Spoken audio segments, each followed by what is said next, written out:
பல இடங்களில் வழங்கி மனதை அலைவாய விட்டு காரியங்கள் நிறைவேறாமல் தடுமாறி கொண்டிருக்கீங்க.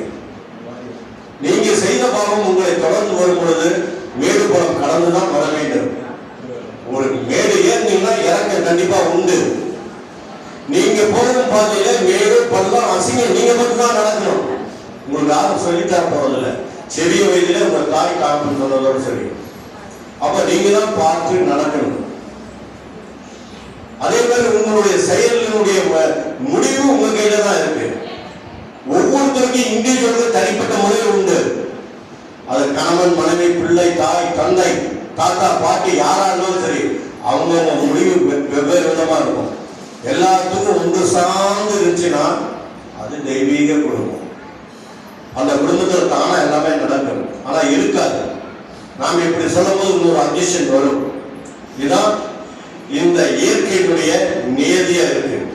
நான் சொல்லுவது என்னன்னா, எப்படி இருந்தாலும் ஒரு காலத்துல அனைவரும் மண்ணுக்கு தான் இறந்துதான் போகிறோம். பிறப்பு என்று வரும் பொழுது இறப்பு இல்லாத மனிதர்களே கிடையாது. அதே மாதிரி முதிர்ச்சி அடையாத முதிர்ச்சினா உடல் ரீதியான முதிர்ச்சி ஒன்று இருக்கு, அறிவு ரீதியான முதிர்ச்சின்னு ஒன்று இருக்கு. இப்ப அறிவின் முதிர்ச்சியை நீங்க எப்படி பெருக்க வேண்டும்? ஒன்றும் இல்லை. ஒரு கண்டக்டர்கிட்ட 100 ரூபா கொடுத்து டிக்கெட் வாங்குறீங்க, 20 ரூபா கொடுத்தா 80 ரூபா அப்புறமா தரேங்கிறான். எப்படி கடைசியில விடாம கேட்டு வாங்கிறீங்க? அந்த அறிவு இருந்தாலே போதும். இந்த ஞானத்தினுடைய ஒரு பங்கு அதுல இருக்கு. அதுதான் அறிவுங்கிறது. என்னன்னா, பிறருக்கு செய்யக்கூடிய நன்மைகள். நீங்க எண்ணுகின்ற எண்ணத்திலே தர்ம சிந்தனையை போட்டுக்கொள்வது. தர்ம சிந்தனைனா நம்ம சாந்தம் கஷ்டப்படுறோம், நம்ம சாந்தவங்களுக்கு நம்மளால இயன்ற உதவியை செய்யறது. அன்னதானம்னா நான் இப்படி போறது அன்னதானம் கிடையாது. கஷ்டப்படுறவங்க, சோத்துக்கே இல்லாதவங்க, அவங்களுக்கு கொடுக்கறது தான். அந்த மாதிரி நம்ம கொடுத்துருக்கோம். நீங்க கொடுக்கிற இந்த அரிசி சில குடும்பங்கள், அங்க ஒருத்தர் வந்தாரு, நான் தூக்குல தொங்க போறேன், எனக்கு வாழவே வழியே இல்லை, ஒரு பிள்ளைய வச்சிருக்காரு, பெண் பிள்ளைய சாவலைங்கிறாரு, கடைசியா இங்க வர அப்படின்னு. எனக்கு அவன் பார்க்கும்போது கஷ்டமா இருந்தது. வா அப்படின்னு ஒரு 1/2 மணி நேரம் அவன்கிட்ட பேசினேன். அவன்கிட்ட உத்தரவாதம் வாங்கினேன், நீ சாக மாட்டேன்னு என்கிற முடிவு, என்னால் முடிந்த உதவி உங்களுக்கு செய்யறவன் குடும்பத்துக்கு. அவனுக்கு 2 சிப்ப அரிசியை கொடுத்து அவன் ஒரு சின்ன வண்டி வச்சிருக்கான், டிவி சுட்டி மாதிரி. குழந்தைய தூக்கி உட்கார வச்சு, போ எப்போ வரையா போவா சாப்பிடு அப்படின்னு. அவன் அது அந்த மனைவியோட வரும்போது அந்த மனைவிக்கு இருந்த அந்த மகன் அந்த முகத்தினுடைய மலர்ச்சியை பார்க்கும்போது சந்தோஷமா இருந்தது. எப்படி 2 மாசம் ஓடினா அவனுக்கு ஒரு ஆல்டர்னேட்டிவ் கிடைச்சிருக்கும், நல்லா இருந்திருப்பான். அதே மாதிரி ஒரு குழந்தை கேன்சர்ல இருக்கும் பொழுது அந்த குழந்தை இறந்து விடுகிறது. அந்த குழந்தையை நானே கையில தூக்கி அடக்கம் பண்ணேன்.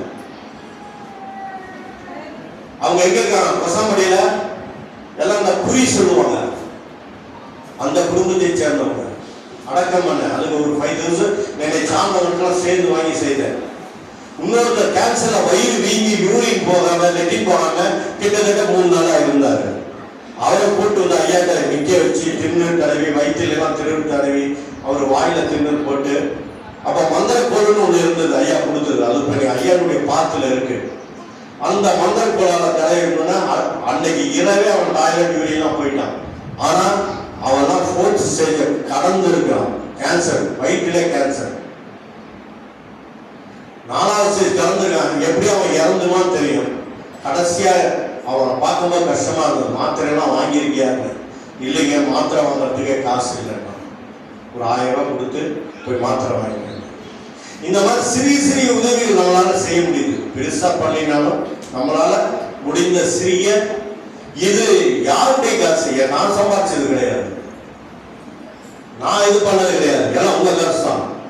நீங்க போடுகின்ற தட்டுல போடுற காசும் எனக்கு நண்பர்கள் குடும்பத்தார் அனைவரும் எனக்கு இதுல அனுப்புறது, கூகுள் பே, போன்பே, அதே மாதிரி போன்பே, அது பேடிஎம்ல அனுப்புறதும், ட்ரஸ்ட் சார்பாக வரக்கூடிய பணத்தை வைத்து என்னால் முடிந்த நான் மற்றவர்கள் செய்துதான் கொண்டு இருக்கேன். ஆள் தலாத்தரத்தை பார்த்து செய்யறோம். நான் இங்க ஒரு பெரியவருக்கு அன்னைக்கு ரொம்ப கஷ்டப்பட்டால் அவருக்கு ஒரு 3 அரிசி கொடுத்தேன். இங்க பொம்மசந்திர கோயில சாமி, சிவன் கோயில சாமி கும்பிடான்னு சொல்லி அங்க 2 மூட்டை அரிசி கொடுத்தேன். ஒரு இங்க வள்ளலார் மரத்துல போய் அவங்க அன்னதானம் கொடுக்குறான்னு சொல்லி அங்க 2 மூட்டை அரிசி கொடுத்தேன். அப்புறம் மாணிக்க மரத்துல முதியோர்கள் இருக்கு, அங்க 5 மூட்டை அரிசி கொடுத்தேன். யாரு இந்த அரிசியை கொண்டு நான் வெளியே கொடுப்பதற்கு பண்றதா இல்ல, அந்த புண்ணியம் உங்களுக்கு ஒவ்வொருத்தருக்கும் வந்து சேரணும். அந்த சாப்பாடு வயிற்றுல இறங்கும்போது உங்களுக்கு சாப்பாடு அழகா வரணும். உங்க குடும்பம் சாப்பாட்டுக்கு பஞ்சம் இல்லாம இருக்கணும். அந்த எண்ணம் எனக்கு வலுவா இருக்கு.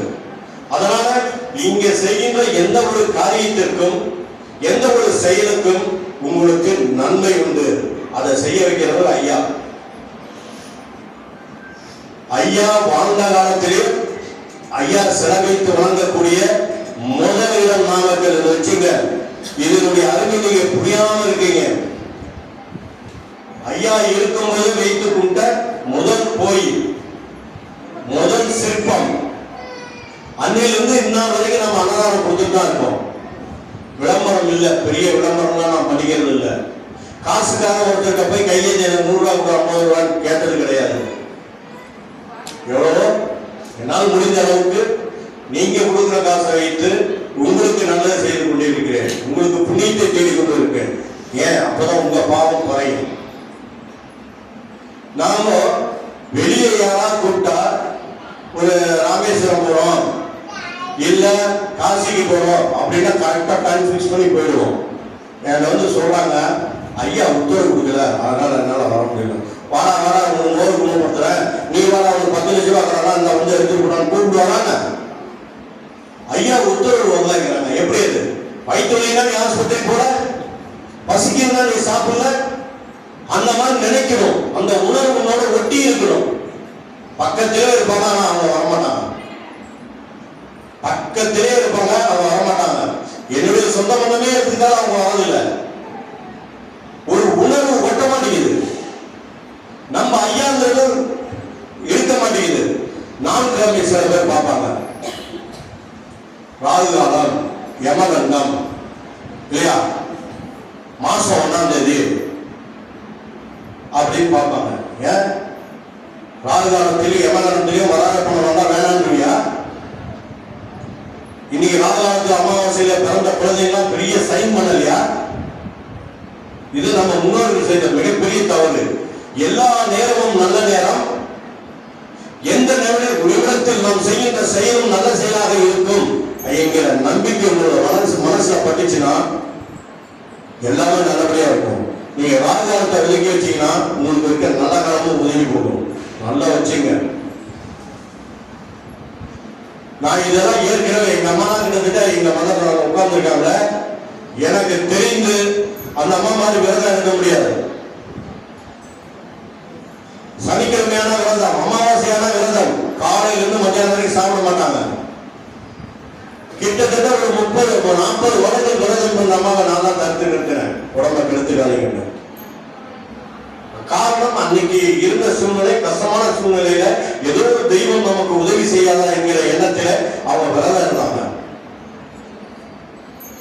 அதே மாதிரி பெரிய அமாவாசையெல்லாம் திதி என்று பெரியவர்களை வைத்து வர ஒவ்வொரு திதி அன்னைக்கும் அவங்களுடைய மாமனார் மாமியாருக்கு அவங்க வழங்குவாங்க. இதெல்லாம் எனக்கு புண்ணியமா போனது. என் தாய் என் தகப்பன் செய்தது எனக்கு புண்ணியமாக அமைந்தது. அதனால் என்னுடைய குருநாதர் தெய்வமாகிய குருநாதர் எனக்கு அமைஞ்சார். அந்த மாதிரி நீங்களும் செய்யணும். அப்ப அந்த திதி கொடுத்ததால அவங்க வரப்போறதில்லை, நாங்க செய்யப்படுறதில்லை. எதுக்காக திதி கொடுக்கிறோம்? எதுக்காக முன்னோர்களுக்கு நாம் செய்கிறோம்? அதை பார்க்கணும். இறந்துட்டா நம்ம மறந்துடுவோம். அவங்க செய்த நல்லது கெட்டதை மறந்துடுவோம். கெட்டதை மறக்கிறதுனால தப்பு கிடையாது. ஆனா நல்லதை வைத்துக் கொள்ள வேண்டும். யாரா இருந்தாலும் சரி, நம்மளுடைய தாத்தா பாட்டி தாய் தகப்பன் அம்மா யாரும் நல்லது செய்யற யோசனை பண்ணிக்கணும். மன்னிக்க கத்துக்கணும். ஒதுங்கி இருப்பது வேறு, மன்னிப்பு என்பது வேறு. நீங்கள் என்று மன்னிப்பு கொடுக்கிறீர்களோ அந்த நேரத்தில் உங்க வாழ்க்கையில ஒரு படி மேல ஏறி நிற்கிறீங்க. இது அறிந்து நடங்கள், அறிந்து நடங்க. ஏன்னா இந்த லோகம் இன்னும் எப்படி போகுதுன்னு தெரியல. ஒரு காலத்துல இருந்த கிளைமேட் இன்னைக்கு மாறிடுச்சு. இனிமேல் மழை வரதே கம்மியா போயிடும். வெயில் ஓவரா அடிக்குது. குழந்தை கொஞ்ச நேரம் வெயில்ல நின்னா மயக்க வருது. பார்த்துங்க, உடம்ப பார்த்துங்க. இன்னைக்கு அரசாங்கமே நம்மளை கெடுத்து வச்சிருக்கு. ஹைபிரிட் சொல்லி பழங்களை கொடுக்குறாங்க. என்னைக்கு அரிசியில சல்ஃபா போட்டு அந்த அரிசி தூய வெள்ளை கலர்ல பொன்னி வந்ததோ அன்னைக்கே நிறைய பேருக்கு சுகர் வந்துச்சு. வச்சுக்க, ஹைபிரிட் சாப்பிடறதுனால நம்ம உடம்புல கெமிக்கல் இன்னைக்கு இருக்கு. ஒரு காலத்துல 100 வருஷத்துக்கு மேல வாழ்ந்தவன் இன்னைக்கு 70-80 வயசுக்கு மேல தாண்ட முடியும். 80 வயசு, அதிகபட்சம் 90 வயசு வரையில அவன் லக்கி. ஏன்னா ஆரம்பத்துல வாழ்ந்த வாழ்க்கையில.